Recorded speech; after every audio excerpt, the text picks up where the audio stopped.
ดอกพับมันเคยเป็นลายเลยพี่น้องที่บ้านนะเนี่ยไม้ลายแมงไม้มาจับมาชมนะเด่นมีแมงไม้มาชมนะเด่นต้นมักพั่มอันนี้ต้นใหญ่เติบอยู่ปลูกได้2 ปีได้เนี่ย2 ปีพี่น้องเลย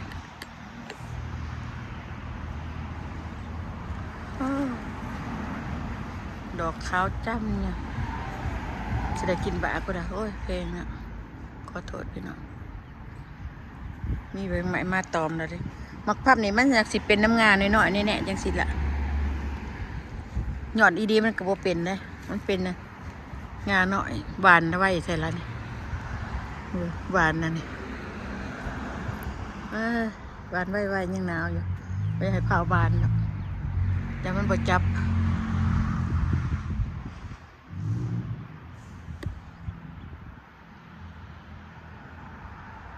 มันแย่งแต่ดอกไม้อีกน้อยนี่ละโอ้ดอกนี่ก็งามดีนี่หอมเลยดอกหอมยามหมากมันเป็นนี่เบิ่งเด้อพี่น้องแถวนี่นะมันสิเป็นหลอกก่อนเลยจักสิเป็นใบไรดอกไม้ในอเมริกานี่นะเกิดดอกก่อนจะเกิดใบเนี่ยใบมานี่เห็นแนวนี่ใบนี่ใบที่ออกนั่นนี่ที่ออกกระจิใบนะดอกเกิดก่อนดอกใบจะมาออกน้ำหลังนี่ตัวนี้มันจะเป็นบ่มีดอกก็จะเป็นใบกระโดดมันเป็นในปลายมันเป็นใบตัวเงานี่จะเป็นดอกอยู่เงางาปลายก็จะเป็นใบเป็นแบบนี้ได้ดอกไม้อเมริกาเนี่ยว่ามันเป็นอยู่ในหยอดได้ดอกจะเป็นในหยอดได้หยอดจะเป็นหยอด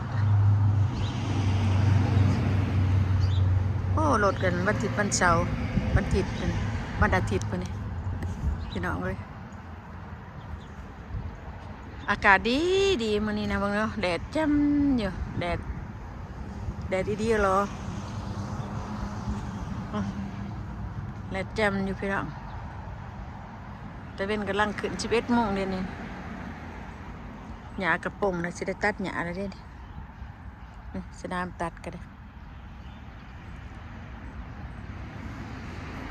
จะได้ตัดหญ้าเลยจะมาทิศหน้าถ้ามันแดดก็จะได้เมียนสวนก็กรีนสวนก็กรีนเบิดละดอกบักผิดดอกอีหยังกับเป็นหลายๆพี่น้องเลยหนาวมันหอนได้มื้อนี้นะ70ปุ๊มื้อนี้นะแอปเปิลกันนี่เด็ดสิปงไว้แล้วนี่ปิดหน้ายันเป็นหมากอยู่นี่ปงใบละแอปเปิลหวานได้นี่แอปเปิลหวานตำหมดได้แซงเขาเลยนี่ก็สิปงใบแล้วบ่สิปงเลยนี่เนาะนี่ดิปงใบละปีหน้าสิได้สิได้เน็ดเพื่อนโด่งใส่ได้นี่เพื่อนมันใส่ได้นี่ต้นหนึ่งตายบ่ด้วยช่างตายก็จะได้มาปลูกใหม่ดีๆเราบ่ตายในปงอยู่นี่ดิสิตายแต่บนยอดในบนนี้สิบ่ตายปงใหม่ตัวนั้นก็คือกันบ่เบิ่งเด้อตัวนี้ก็สิปงขึ้นมาอยู่วะนี่แม่นบ่ปงไว้วันนี้คันตายก็จะได้มาปลูกใหม่อีกแล้วนี่กันเอาจะปลูกพุ่นออกวันนี้นะปลูกบนอันนั้นนี่ต้นหน่อไม้อันต้นนั้นหน่อไม้อเมริกาได้พิธีกัดนะเป็นหลายอย่างมันเป็นกันเลยกอเดียวนี่เอาจอมปลูกแล้วพวกอยากเป็นอีกกอเดียวนี่ปลูกตั้งแต่มาอยู่ล่ะมันเหมือนแข่งคมหนึ่งกับจะออกนอนี่มันง่ายเลยออกนี่เบี้ยนี่จะไปออกสาน้อยหนึ่งเลยนี่เราเก็บถิ่มมันนี่ปลาใบต้นหนึ่ง2 ต้นก็กินบัวดอกแข็งนี่โอ้ผักกาดมันเพิ่นชะอาทิตย์2 อาทิตย์ต่อไปนี่ก็ว้าตัวผักกาดพวกนี้อันนั้นในมันหล่นด้วยเมนเบิดนี่อยู่ในนี้มีผักกาดส้มผักกาดอัน อ่าปอกซอยขนมปลูกแล้วขนมบริเก็บในมันนี่ปอกซอย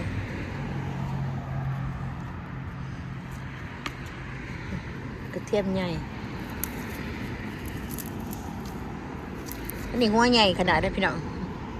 เบลล์หัวใหญ่ๆตอกปัดนี่นะเนี่ย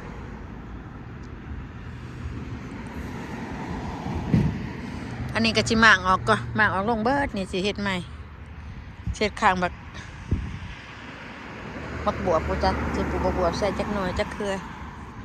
งาใหม่งาตอกมันก็จะเอาลงเบิดแล้วนี่เดี๋ยวมันเกี่ยงๆบัดนี้อันนี้มักพีดกำลังสีอันใดได้นี่สิหวานได้นี่มักพีดได้นี่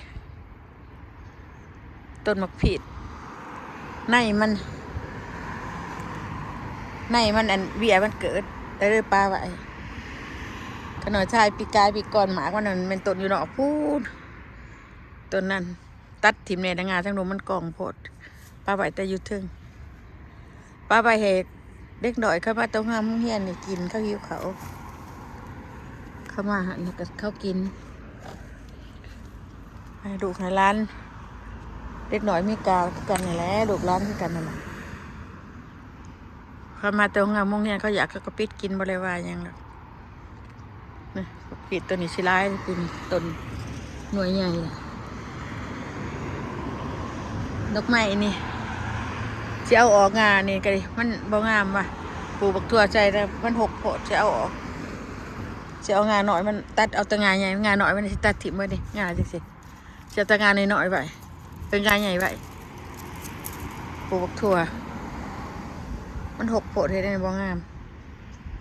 เช็ดมันงามแบบนี้อันนี้เนี่ยสิไว้ปลูกผักขะแยงดอกให้อันนี้มันเฟื่องมันตายก่อนหนวดเขามันตายเฟื่องเขาน้ำมาบ้านเลยบ่ได้กินเขาสำหรับบ่ได้สอกซ้ำมันด่า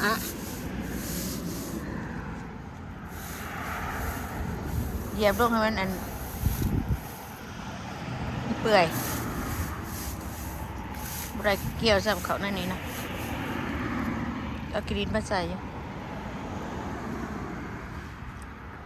หน่อยปูก็สิปูพยางนี่หญ้าร้ายกับอันพักอันนั้นพักรังคมกับพักวีอะไรดีเหรอนี่อันนี้ต้นอันนี้พักกาดอันนี้ก็บ่ได้เก็บเลยนี่มั้งต้องใส่สิเฮียเขาคุ้มอยู่วะนี่กระโดดปูพักบงปีกายนี่เลยเป็นคุ้มเป็นเดินอยู่นี่อันนี้พักบงเลยนี่ปลูกกระบอกกินกระบอกเบิดลามเป็นตัวทีบแสดงปีหนาบ่ปลูกหรอกปีสิมาบ่ปลูกหรอกมีแต่ผักบกนี่จะเอามาปลูกเช่นนี้ก็เอามากระเดะมาปลูกเช่นนี้ก็ให้มันขึ้นนี่มากระเดะมาใกล้แซงกันนะต้นนี้ขนาดกระตัดถิ่มมันร้ายโผล่กินเบิดปงดูบ่ปงอยู่นี่ปงอยู่สิบ่ให้มันลายดอกมันลายโพดใช้มันจักหน่อยจักเครือ2 เครือก็พอละกินบ่เบิดเอาเก็บไปไว้กับกินเบิดขน้อยก็ได้อันนี้เป็นอันจานสตาร์ไลจะข้าวกี่เบิ่งหนังไทยเด้นี่แหละเบิ่งหนังไทยบ่ทันได้มีอันหนังทีวีอันนั้นน่ะก็เบิ่งหนังไทยต่อเขาทีวีเบิ่งอากาศดีขนาดวันนี้นะหอน70 ปลายก่อนหากยังมีลมนี่มาลมดีอยู่นี่ก็นอนอยู่นอกโอเคพี่น้องอยู่ดีมีแห้งชุกขู่ชูคนเด้อพี่น้องเด้อจะนอนก็จะได้กินมักพั่มก็ได้ตัดถิ่มได้ช่างดุมมันต่ำโผล่คือสิได้ตัดออกเลยตัดตอมันออกมันต่ำโผล่มันหลอดไปยากปลายมันขึ้นสูงโอเคเด้อพี่น้องเนาะอยู่ดีมีแห้งเอาโช กมานเด้อพี่น้องเด้อโศกมานดอกไม้ดอกตอกงามอีดีดอกไม้หอมเด้อพี่น้องดอกอันนี้เนี่ยหอม